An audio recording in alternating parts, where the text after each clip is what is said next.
sa magagandang beaches, Cebu ang probinsya ng Cebu.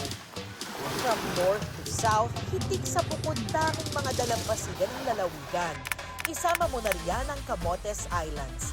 Hindi raw nangangamote sa ganda ng mga tanawin at dami ng mga aktibidad sa kapulong ito ng Cebu malapit sa Leyte.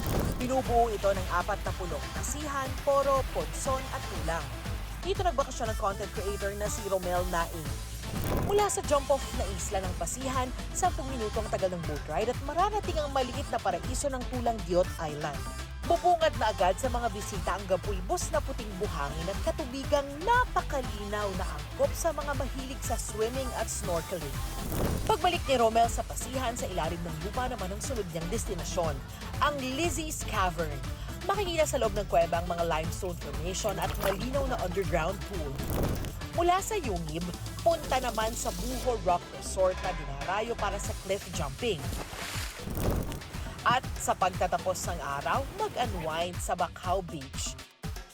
Tahimik dito at hindi matao. Perfect spot para mag-sunset watching at masulit ang pasyal sa tag-init. O, saan tayo sa susunod na pasyal o food trip?